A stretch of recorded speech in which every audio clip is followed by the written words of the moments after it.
O entrevistado Carlos Eduardo Danilevício Tenório atualmente está na coordenação geral da Associação Brasileira Superando Lúpus, Doenças Reumáticas e Doenças Raras.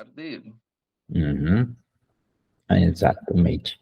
E nessa questão de, entre os ter alguém capaz de ter essa visão e fazer com que isso possa ser cobrado politicamente, para que possa criar uma legislação própria capaz de sanar essas lacunas, seria a forma mais rápida para poder solucionar muito das questões envolvendo, até na falta desses medicamentos até, né? Nesse aspecto de fundamental importância o envolvimento político, não no sentido de fazer a politicagem, mas fazer com que políticas que tenham a preocupação na saúde possa ser devidamente visto pelos órgãos públicos, de fato. Essa é a dificuldade aqui, no momento, no Brasil, né? Porque vivemos em tais corrupções em todos os setores públicos que o que está o mínimo correto passa a não ser tão correto para a maioria, né? Infelizmente. Mas em que visão você espera daqui aos próximos 20 anos? É uma situação pessimista? Olha, eu acho assim, né? Por mais que a gente vê que as coisas têm piorado, mas a gente teve muita melhora. Eu acho que fazem a gente ver e querer crer que só pioram as coisas, mas como eu falei da ciência, quantas doenças que não tinham tratamento e hoje têm tratamento? Quantas pessoas que iam morrer em poucos anos quando tinham uma doença rara e hoje pode ter uma vida por inteiro? Então, a gente tiver muita mudança. Eu vejo que a ciência está fazendo a parte dela. No Sim. caso do Brasil, a gente precisa o quê? Incentivar mais as pesquisas, que infelizmente os pesquisadores nossos têm que fazer lá fora, porque não tem incentivo aqui. E também tem que ter credibilidade da sociedade. Eu sou de uma época, eu tenho 50 anos, sou de uma época que a gente não sabia nem quem era o fabricante da vacina, mas a gente tomava a vacina. Nossos pais não deixavam de levar para tomar as gotinhas. Zé Gotinha, que graças a Deus está voltando nas campanhas vacinais e agora ele volta com uma família, né? Porque ele cresceu e aí ele tem toda uma família. É super interessante porque foi algo que fez a diferença na minha geração. Porque, infelizmente, na geração dos meus pais, você viu muitas pessoas tendo muitas sequelas, levando para uma deficiência para o resto da vida, por falta de ter a vacina. Eles não tiveram a oportunidade de ter acesso. Então, principalmente a paralisia infantil fazia muitos danos, que hoje não faz. Só que a gente tinha doenças que estavam erradicadas em nosso país, como sarampo e outras, que retornaram por falta de vacinação. E não vai muito longe. Todo mundo reclamava que não tinha vacina para o Covid. Agora tem a vacina para o Covid e as pessoas não tomam. Então a gente precisa ter essa credibilidade na ciência. Mas precisamos eleger melhor as pessoas para a gente ter um futuro melhor. E a gente só vai eleger quando a gente eleger os nossos pares, porque uma coisa é para o deficiente físico, a Mara Gabrilli, porque algumas questões ela sabe falar bem, né? Lógico, ela hoje é uma política, então tem algumas coisas que desagradam o movimento da pessoa com deficiência, mas ela tem umas falas mais perto da nossa realidade do que uma pessoa que não convive com uma deficiência.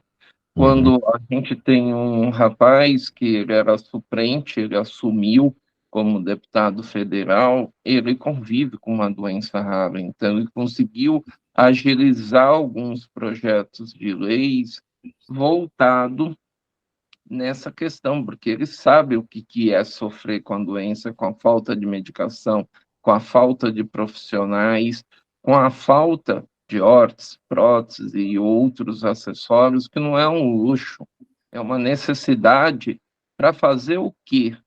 O que o SUS preconiza, que é a universalidade, a equidade e a igualdade. Quando a gente fala o sistema universal é para todos. E aí eu vi muitas pessoas recentemente criticando o nosso governo brasileiro por estar vacinando os afegãos que estão chegando como refugiados no nosso país. Uhum. E o governo não está fazendo nada que não preconiza o nosso SUS. Uhum. É universal, é para todos. Se eles estão em nosso território, eles têm que ser vacinados, porque é universal. Uhum. Equidade. A partir do momento que eu não consigo acessar a sociedade, o governo tem que fazer algo para eu ficar ali bem próximo do outro. Então, se é um nanismo, eu tenho que dar condições para ele estar numa mesa de igual com alguém, não só tentando levantar na ponta do pé para olhar os demais, Uhum. ou ficar em pé numa cadeira sendo exposto ao ridículo, porque não puseram uma cadeira que seja de uma forma iguais aos demais sentados na mesa. Então, Uhum. as questões, e quando a gente fala, né, de integral, a gente precisa que tudo seja para todos. Não dá como, né, você colocou. Hoje, quando a gente fala de judicialização, a gente sabe que a maior parte que vai chegar no judicial não foi pobre. Uhum. É porque pobre não vai ter dinheiro para pagar advogado e muitas vezes eles nem sabem o que é uma defensoria pública ou um ministério público. Exato. Então, essas questões, eu acho que elas precisam ser bem trabalhadas para daqui 20 anos a gente ver um país muito melhor na nossa educação, porque sem educação país nenhum foi para frente, e saúde, porque se a população estiver doente, também não vai para lugar nenhum. Quem é o presidente da associação agora? Então, é que assim, a gente não tem uma diretoria executiva, a gente tem um colegiado, e Hum. aí o cargo meu é coordenador geral, que seria o semelhante a presidente para as que têm diretoria executiva. E para uma pessoa que está nos ouvindo e quiser mais informações, ou quiser participar, como ele pode fazer? Ele nos encontra no Instagram, a gente tem aí a nossa página, pelo Instagram, nós temos a fanpage pelo Facebook e temos o canal no YouTube. E tem o WhatsApp, que é o DDD 11 5574 6438, repetindo, DDD 11 5574 6438. Então, por desses canais, eles chegam até nós.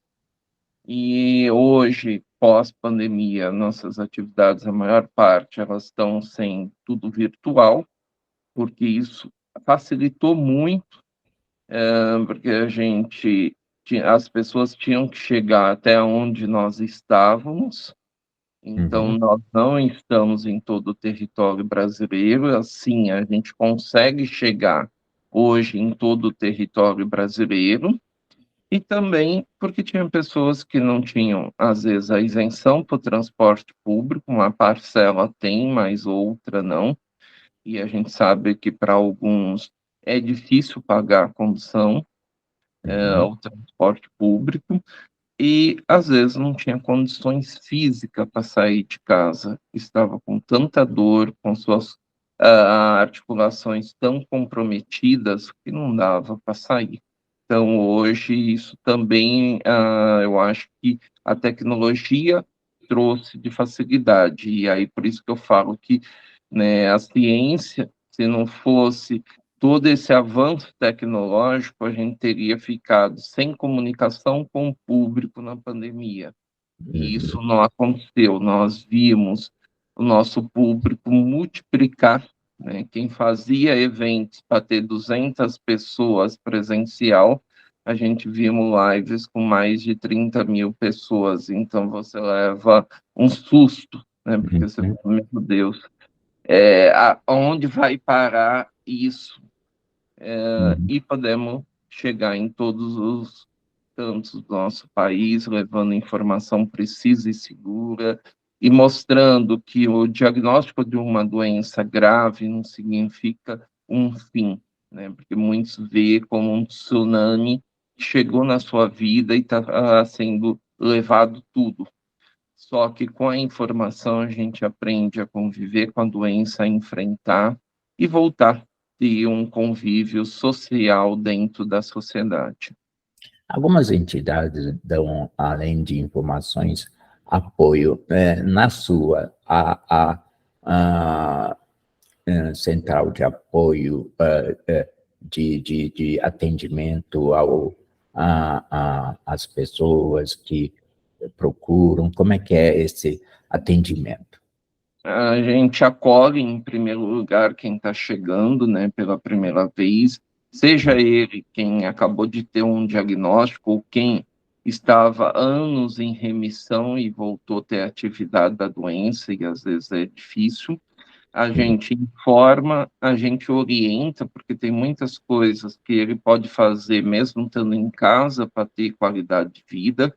E aí essas orientações vão desde a parte nutricional, da parte psicológica, da parte de alongamentos, né, fazer exercícios de fisioterapia em casa, fazer atividade física em casa, como as terapias individuais e em grupo, né? Como eu falei, com o uso da tecnologia, hoje permite, a gente tivemos aí algumas turmas já da arte terapia, funcionou muito bem, cada um na sua casa, fazendo seus trabalhos.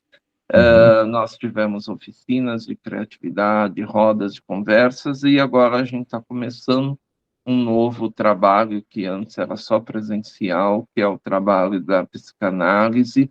Também a gente vai trazer para a parte virtual. E vários projetos que a gente desenvolvia dentro dos ambulatórios em hospitais públicos, a gente está remodelando todos eles para ter virtual, pensando hoje que a gente não atende só o público que está ao redor de onde nós estamos, São Paulo, Rio de Janeiro, o Cone Sul de Rondônia, no Agreste Pernambucano, mas pensando que a gente tem pessoas que nos assistem em live nos 27 estados. Então, através de encontros virtuais, ora a gente utiliza o Meeting, o Zoom, o Teams, ou mesmo alguns outros serviços, né, que a gente paga para ter segurança, porque as pessoas também hoje têm muito medo, Mário, nessas questões, porque às vezes chega pessoas até nós que participou, encontrou influenciadores digitais, achou legal, começou a seguir, e às vezes esses influenciadores têm boa vontade, têm boa ideologia, porém não tem recurso. Então, faz através de um sistema gratuito, como nós vimos aí grupos no Meeting de encontros, só que vimos, em alguns casos, invasões, então pessoas que invadiram, que ofenderam, xingaram, e trouxeram um dano ainda maior, porque essas pessoas já estavam fragilizadas. Então, eu sempre falo, né, é importante a gente estar em sistemas de plataformas pagas, não que isso não vai ocorrer, que pode ocorrer mesmo nas pagas, mas o índice disso acontecer é muito menos. Então, quando a gente está lidando com vidas, a gente precisa se proteger em todos os sentidos, porque já são um público vulnerável que chega até nós. Então, a Superando, ela tem muito esse cuidado em lidar com esses pacientes, principalmente para não expor eles dentro da sociedade, porque a gente vai ter temas que é bem complicado. A gente tem homens que se tornam, às vezes, impotentes ou se tornam inférteis. A gente tem questões aí de abandonos de companheiros, de companheiras. Então, tem questões que têm que ser trabalhadas em grupo, mas aquilo tem que ficar em sigilo em relação à sociedade. Quarta parte encerrada. Logo na sequência é a quinta parte. Se gostaram das informações até aqui, deixe o seu like, comentem, inscreva no canal caso não for inscrito, ative o sininho para receber novas notificações e compartilhe com seus amigos.